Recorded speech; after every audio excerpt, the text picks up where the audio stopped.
I might have seen a few things. I might have learned a few things. I've been asked a lot of things. And here, well, we'll share 10 things. It's what you do on the internet, right? In between other things, you just share lists of some number of things. Let me give you some things.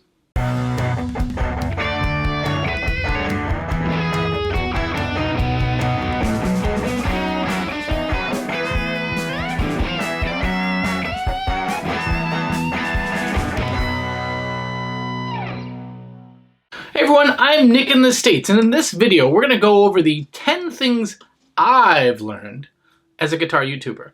And I was thinking about this because I kind of took a powder. I took a break. I was away for a bit, and as I'm getting ready to put videos back out and put out a few over the last couple weeks, it made me really actually think about what I'm doing, how I'm doing it, and some lessons that I've learned. And I actually wrote out some lessons for myself to remind myself, hello self, I'm reminding you things.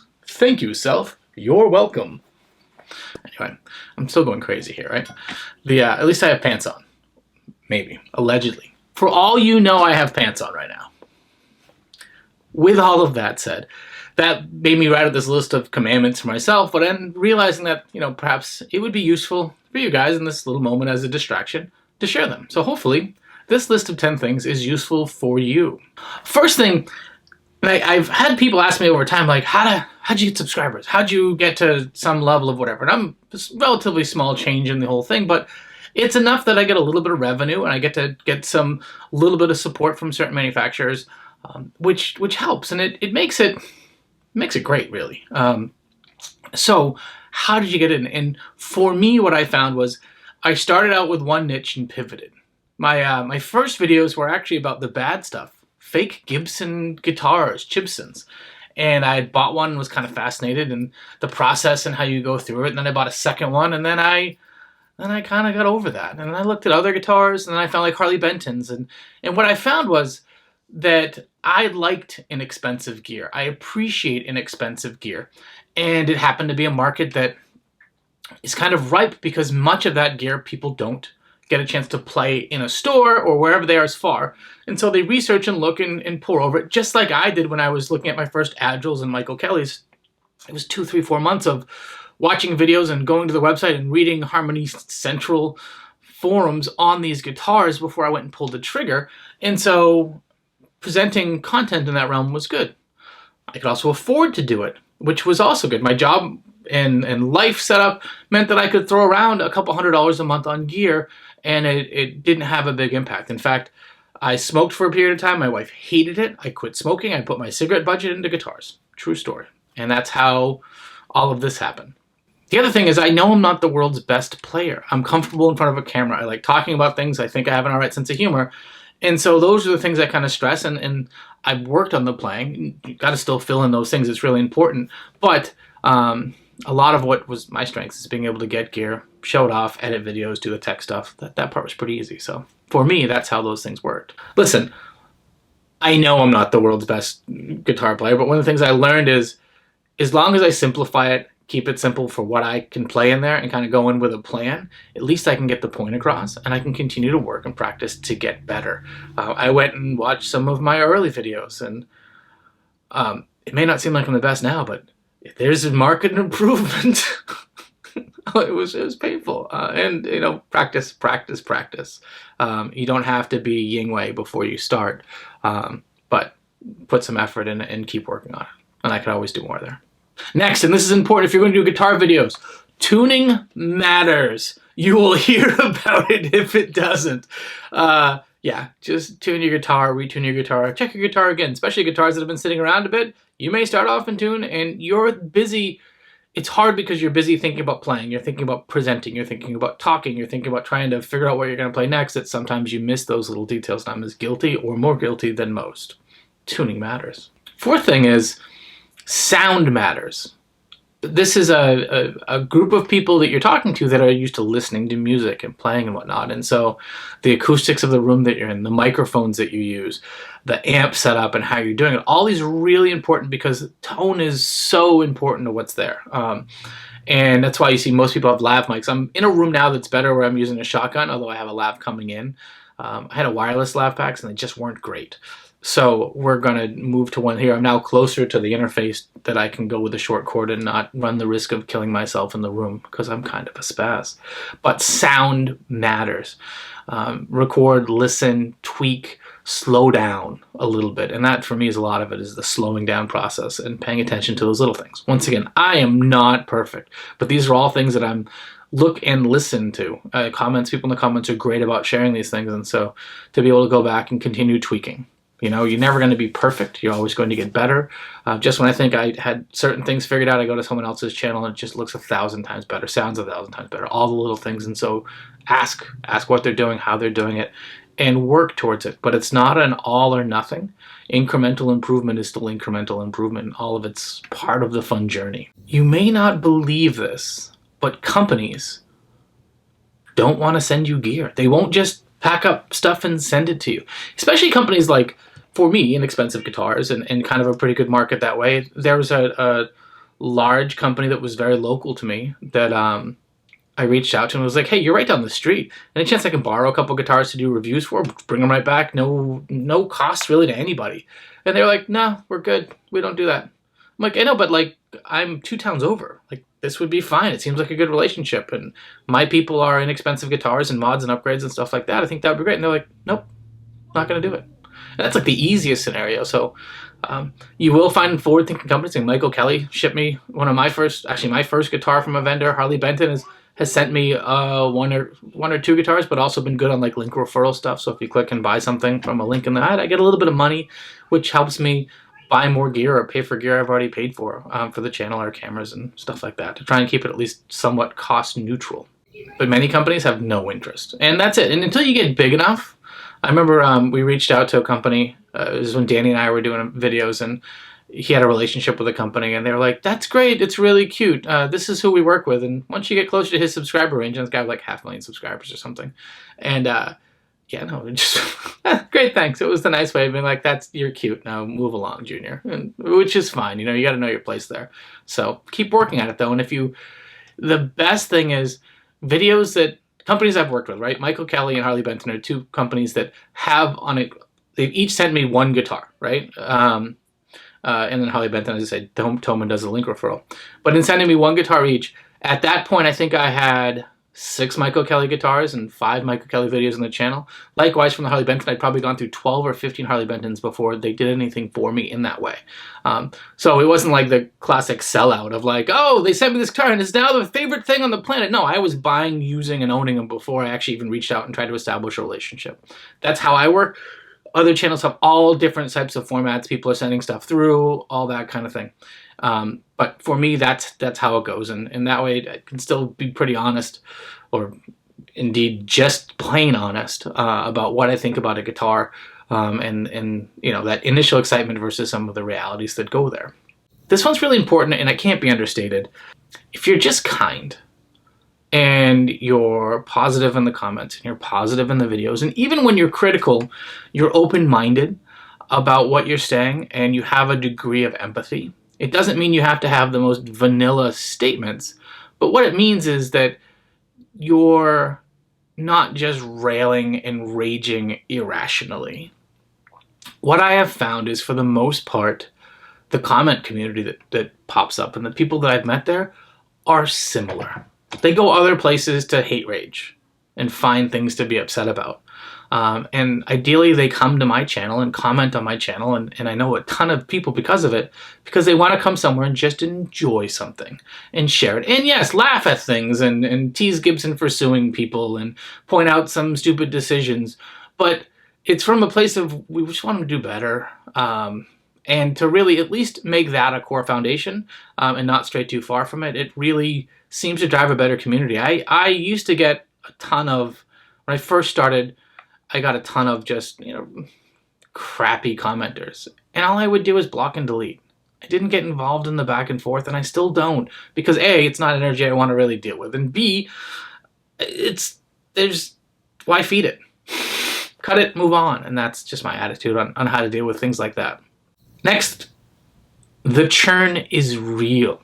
Putting out regular videos takes a lot of time and effort. Both the recording, then the cutting, then the editing, and then God forbid something goes on in the re-recording and the cutting and the editing and posting and commenting, which is my favorite part, putting it live, obsessively checking your view pickup, and then kind of strategizing and doing research and lining up the next things you want to do. This takes a lot of effort, and it's fun effort if you can keep balanced and make your life work with it. It's a lot easier right now because I'm home all the time. Actually, it's the most easy. I used to have the great studio spot in my family room, but I have an open floor plan, and I learned that before I could kick my family out and record videos, but that's still harsh. Like, hey, you have to all leave without me for 3 or 4 hours while I got to record a bunch of stuff and then spend a week editing them and releasing over time. This is a lot less sexy of a setup, right? But for me, if I want to put out videos, this is the setup that's going to work for what I can do. And so with that, the churn is real, right? It's a lot to keep putting out consistent content, and YouTube will suggest you the more consistent you are with putting out content, because people want to view things that they're familiar over and over and over again. So my advice there is, because of that, remove as many impediments as possible. Make it streamlined, simplified, and just clean for what you want to do. And that's just the way, for me, small speed bumps stop me. So if I remove as many speed bumps as possible, I'm more likely to do things. Just how I'm wired, everyone's a little bit different. Also, the flip side is, know when you're getting obsessed and unplug for a little bit, or define boundaries, because social stuff with likes and views and all of those kind of things can kind of wrap your brain in a pretzel sometimes. And speaking of obsessions, it also can be expensive. I had periods of time where, because talking gear and on YouTube is the ultimate enabler, oh, I can buy this and do a video. Oh, I need to do that so I can use it as a comparison guitar to this. If you have impulse control problems and guitar buying problems, if you're watching this, you probably do, it may make life even more difficult. With that said, through this YouTube channel, I've met some of the coolest people. Both people with YouTube channels that I've met that are awesome, or just regular subscribers that comment regularly, and I feel like they see a little bit of my life, I share see a little bit of their life, and we have a fun relationship, and I look forward to seeing them comment, and I feel cool about putting out videos that they seem to enjoy. And that's really great. And like, the opportunities is also just super cool, whether it's being on people's podcasts or live streams, or, you know, being invited to go to Germany to go to Tomen for the guitar thing for the week. Unfortunately, I couldn't go because of Madeline stuff, but like, just being invited was awesome. Not going sucked, by the way, but, you know, maybe future things down the road. Those opportunities, those things are super, super cool. I've got, at least from one person, I think 2 people actually, have long-standing tickets to NAMM. Anytime I want to go and get myself out there, they'll get me passes onto the floor. And that kind of thing is that's just cool. Like NAMM, the North American Music Merchants, something. Anyway, it's a big show internal for all of people in the music industry buying and selling stuff. Isn't open to the public. And it's not the hardest to get tickets for, but to know that someone's like, yeah, let me know. I'll get you set up. That's cool. And I would know some people out there to pal around with and hang out with. This year, if it happens in January, and if financially it can work, this year's especially complicated, I really want to do it.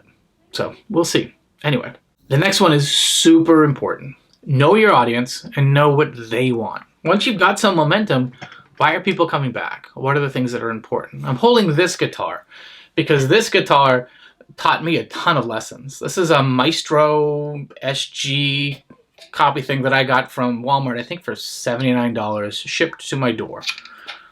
Bolt neck, little SG, kind of correct shaped headstock that we then used inlaystickers.com, put some stickers on it, bought some parts from Guitar Fetish, and turned it into a kind of a cool, blinged up little ripper. And I had a blast with this video, but this guitar is hundreds of thousands of views. Why? Because people want to know before they order something mail order what it may be like. And it's so cheap, and I lead the title with how much it cost, that it clicked, and people clicked on it, and they watched it, and they went through it, and then YouTube and the algorithm highlighted it and pushed it out, and more people came. I got, thousands of subscribers from this guitar. This guitar paid for itself a few times over, even with all the upgrades. And so that was really interesting. Likewise, so I put out a bunch of content over the last few weeks, and I have the Gibb Sunday stuff because I have a lot of Gibsons coming through the house because I'm shipping off and selling from my Uncle Funky's collection. And so I did some videos for those. And the Gibson videos, first week or so, 700 views. You know, and over time they'll pay out, but like not a lot.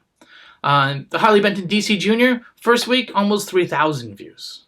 The Henning one, first few days, 1,000 views. Like, that tells you that people on my subscribers don't really care about Gibson stuff, right? I'm cheap gear. That's kind of expensive cork sniffer stuff.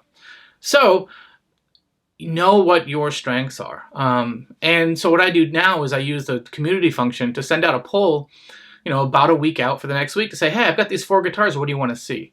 And people really want to see Harley Bentons on my channel. Go figure. it's a string of them. I think the one that's leading right now is a Harley Benton SC Custom that I have, but I think I'm going to push it out a week and bring in a Grote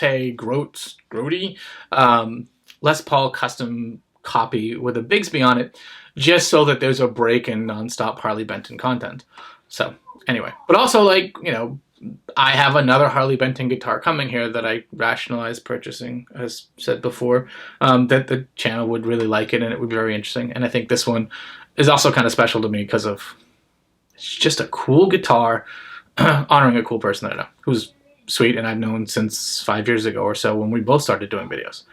That's your teaser right there, folks. So anyway, that's coming. So those are the 10 key things I learned, but there's an honorable mention that is like really fundamental to everything that I learned kind of the hard way, and luckily only with a slight misstep. And that is, don't talk politics, don't talk sports, don't get after with deep conviction anything that divides people, right? I made a joke before an election about changing the name of my channel from Nick in the States to Nick in Canada or Europe or something like that, and you know, I lost 60 subscribers immediately because divisive political times. People aren't here for politics, right? This is the escape. This is the oasis to talk gear, to share stuff about the things we love, to find a thing that brings us all together instead of having a thing that really kind of tears us and pulls us apart. This is why you guitarists, if you get a bunch of guitarists in a room, you're going to have every socioeconomic group, race, credo, all that kind of stuff. It doesn't make a difference. We all just love the gear and we want to talk about this thing, right? And so be inclusive, not divisive. For me, for how I am, for what I put out there, this is really important to me. So anyway, those are my 10 things I've learned being a guitar YouTuber over these last almost 5 years since my first video went up, which is kind of crazy. And with all of that, I've been Nick in the States, and yes, folks, indeed, I have a lot of issues, and it's been a pleasure being here sharing them with you. Take care.